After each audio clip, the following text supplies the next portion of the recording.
Hello, my name is Irda Diana Wahyuni. Today I will be presenting for my course Economic Investment and Taiwan Culture Introduction about comparison culture, my city and another city. My city is Merauke and another city is Makassar.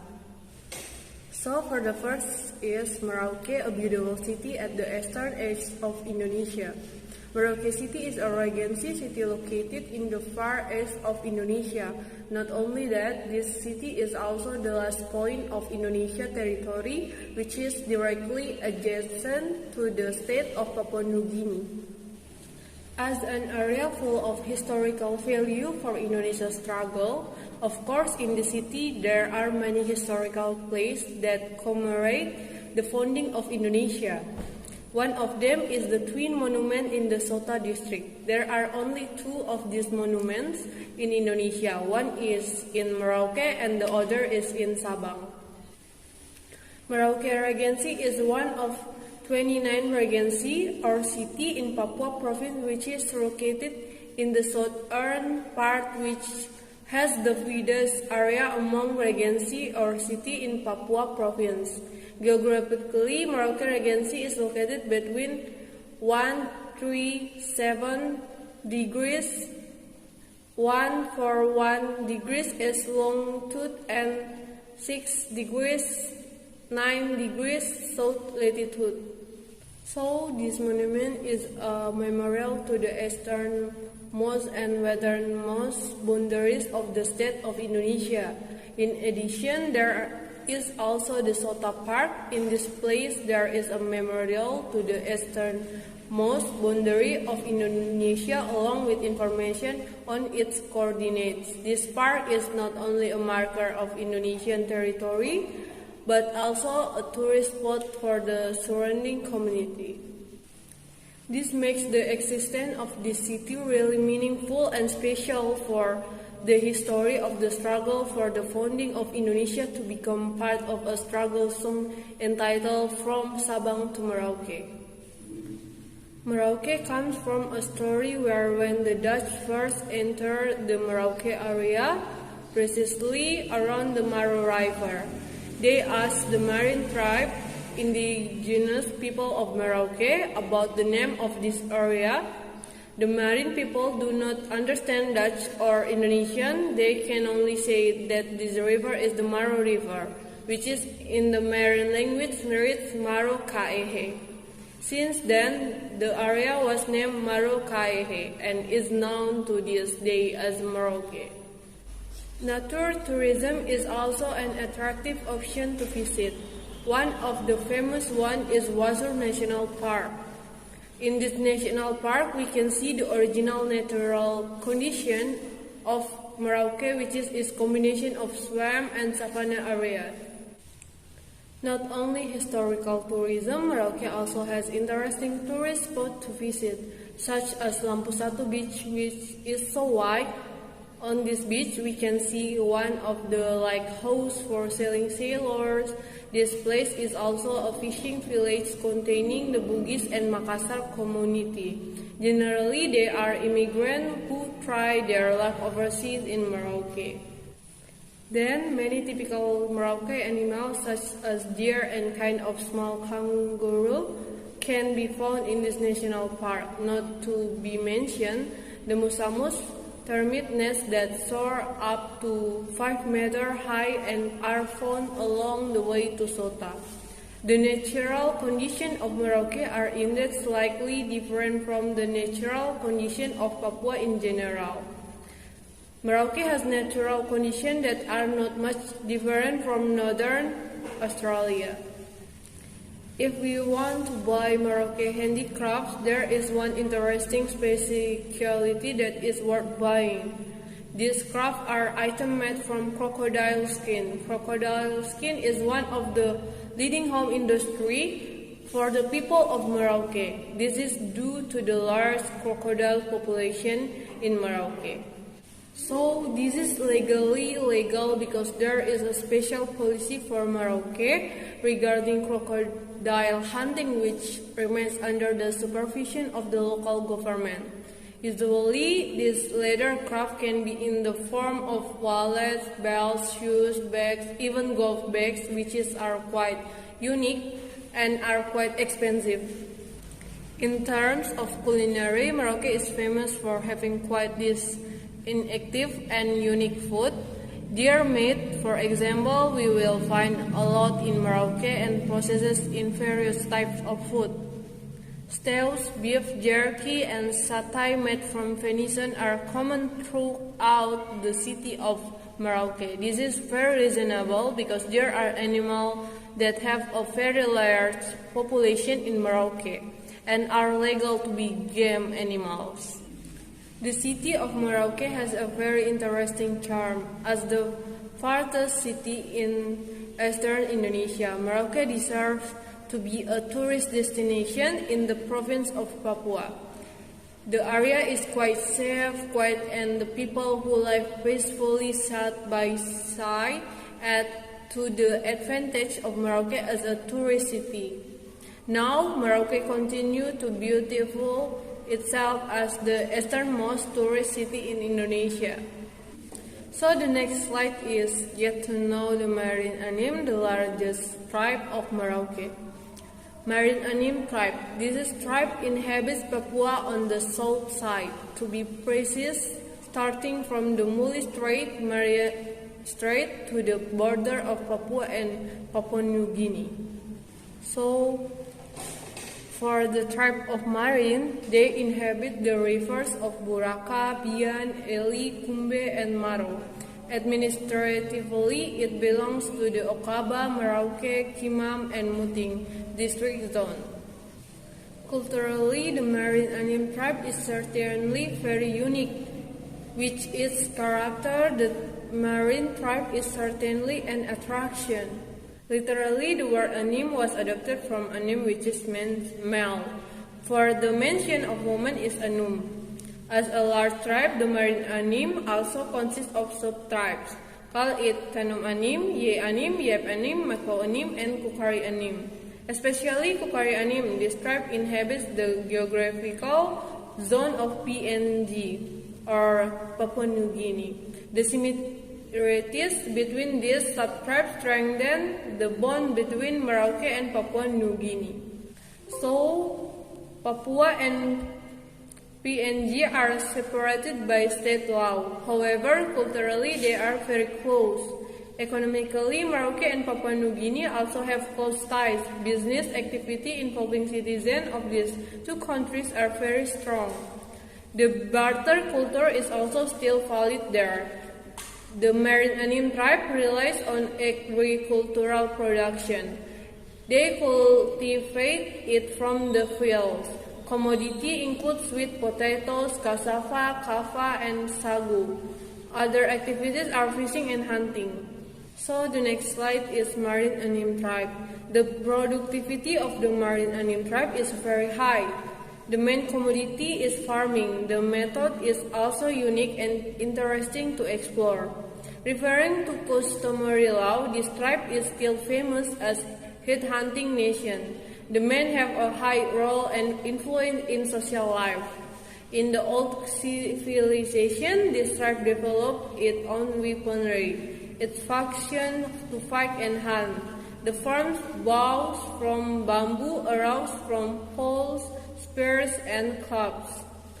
The Marine Anim tribe community has a bachelor house or gotat, which is intended for teenage boys. Around gotat stood family house or oram al-ha. There are also smaller women's house. This concept is getting thicker through the marriage system there, because the marriage is exogamous and the kinship system is patrilineal. The Marine Anim tribe is indeed interesting to study. They still maintain various traditions from their ancestors. Everything is well maintained, although the current of modernization there is also very strong. Because it is very unique, we recommended the Marine Anim tribe to be explored. So the next is stone burning tradition. Papua, the easternmost island of the archipelago, has the potential of a beautiful island and unique tradition. Papua has various cultural heritage that must be preserved so that the custom created by our ancestors do not become extinct. One of the uniqueness of Papua culture is the existence of a traditional ceremony called Bakar Batu. This tradition is one of the most important traditions in Papua, which serves as a sign of gratitude, welcoming happiness at birth, death, or gather soldiers to fight. This Bakar Batu is famous for how to cook it by burning stone. Its development, this tradition has had various names. For example, the Paniai community called it Gapia. The Wamena community called it Kit Oba Isogoa. Currently, the Bakar Batu tradition is not only to celebrate birth and happiness. This tradition has begun to be used to welcome big guests who visit Papua, such as visit by the president and others. So the comparison for Merauke is Makassar. So let's get to know the variety of Makassar city culture.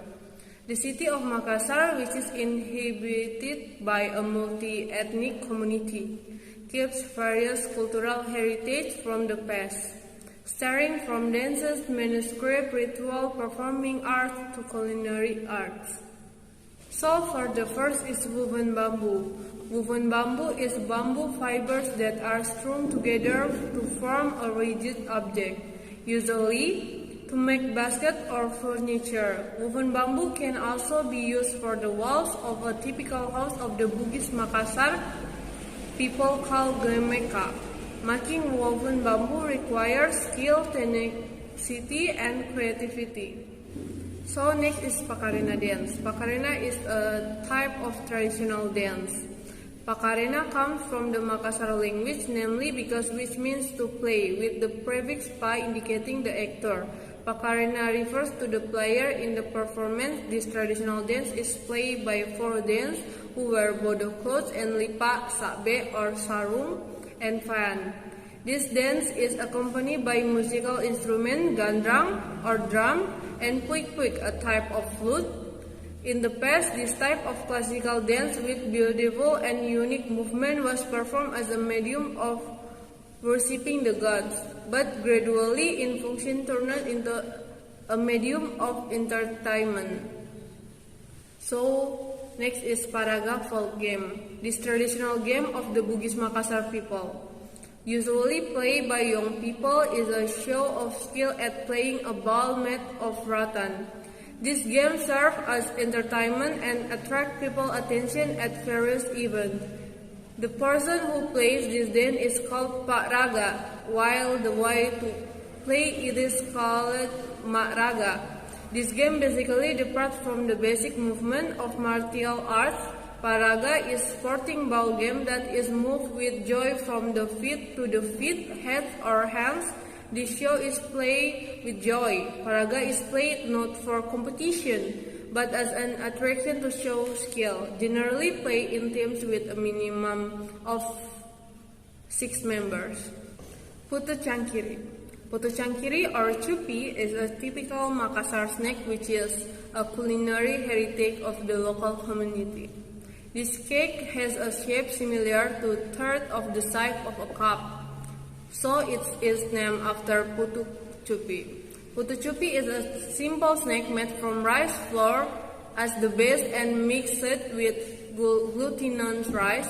Some also add brown sugar. Angaru. Angaru in Makassar language means swear.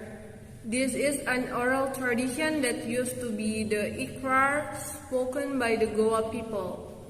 A tradition that is usually spoken by servant to the king or vice versa. Usually an angry Tubarani will kneel with a strike body position. In his right hand was a drawn body, facing the face forward with a firm heart, as a sign of loyalty. Engaru used to be done before soldiers left for the battlefield. The soldiers must first take an oath to defend the kingdom's territory, defend the truth, and will not take a step back before defeating the enemy they face. This Angaru tradition can burn the spirit and soul of a warrior knight before competing on the battlefield. In the performance, the Angaru actors also play the badik, a typically weapon of South Sulawesi. Badik is considered a symbol of care and protection. At present, Angaru are often performed in traditional activity, government activity hall, as well as in welcoming the guests of honor. So next is Mapetu Ada. This is tradition in the Bugis traditional application processions. Mapetu means to decide, while Ada means words. When combined, Mapetu Ada has its own meaning, namely drawing conclusion from the discussion in the application procession between the male and female parties. In this procession, an application is held, which is a formal statement from the family of the man who comes to the woman. It also determines the acceptance of the application, determination of the wedding day, and the dowry to be redeemed for the bride. At the Mapetu Ada, there will be attended by the family of the man who come, whom he entrusts as spokesperson and decision makers. Then on the woman's side, at least one person is waiting for the person who is the guardian of the marriage for the woman. So next is Macera Tasi. Macera Tasi ceremony is a ritual of releasing offerings to the sea. This ritual is maintained by the community that supports it, especially for fishermen. This ritual is a symbol of gratitude to the Creator for having provided an abundance of sustenance in the form of abundant marine catches, as well as request to be given safety in facing all challenges at sea during the fishing process. So next is Makassar traditional house. The Makassar called the house as Bala. Bala resembles a house on stilts with a height of about 3 meters. This traditional house is supported by wood with 5 supports to the rear and 5 supports to the side. So we're gonna talk about traditional food from Makassar is palu basa. Palu basa is a traditional food of the Makassar tribe, South Sulawesi, like Coto Mangkasara or Coto Makassar. Palu basa is also made from the offal and entrails of cows or buffalo. The cooking process is almost the same as Coto Makassar, which is boiled for a long time. Once cooked, the offal which is added with the meat is sliced, then placed or served in a bowl. The origin of the word palu basa consists of 2 words, namely palu and basa, which is mean cooking and weight or gravy. What distinguishes palu basa from Coto Makassar is the specially formulated spices. In addition, Coto Makassar is eaten with ketupat, while palu basa is eaten with white rice. So next is Bongaya Agreement text. The Bongaya Agreement is a manuscript that is closely related to the history of Makassar city, especially the history of the Makassar War, which was the peak of hostility between the Makassar Kingdom and the VOC.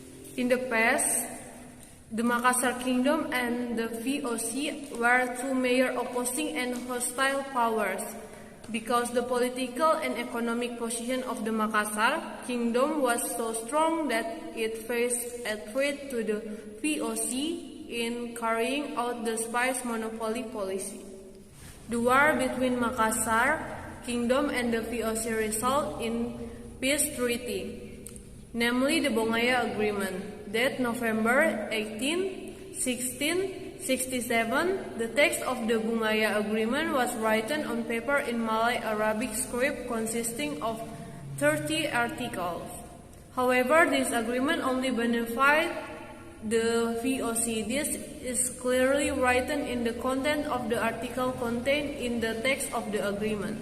So the contents of the article in the Bongaya Agreement text are as follow. One is Makassar Kingdom is obligated to pay war losses, Article 13. Next is release all captive VOC employees, Article 2. Submit the confiscate VOC goods, Article 3. Releasing the colony, Chapter 14, 60, and 21. And dismantling the stronghold, Article 10. Next is expel all European nations who trade in Makassar, Article 6. Prohibit Makassar people from sailing to Maluku, Article 9. Only allow VOCs to trade in Makassar without any obligation, Article 8. And the last is submit the Ujung Pandang for along with the village and its surrounding to the VOC, Article 11. So next is Lontara. Lontara is traditional script of the Bugis Makassar people. The name is so because it was written on the leaf on the palm tree before the invention of paper. The Lontara script consists for 23 letters for the Bugis Lontara and 19 letters from the Makassar Lontara. The difference between Lontara Bugis and Lontara Makassar is that the Lontara Bugis is known for the letters Nka, Mpa, Nca, and Nra, while on Lontara Makassar this letter does not exist. So for the 5 concepts of Makassarese life. People who are familiar with their regional culture have their own humanist value. In Makassar, there are at least 5 self-concepts that should be guarded and preserved because of the fading of regional value. Things that smell of the past were slowly abandoned and turned into a new culture. If in culture, the way to weaken is in modernization. An example is Tanah Toa, Kajang, one of the traditional villages in South Sulawesi. The modernization in question is the asphalting of the traditional village entrance.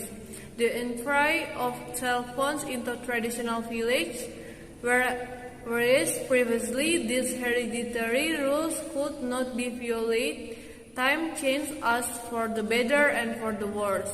The good information is now easy to come by. Life is simpler with technology.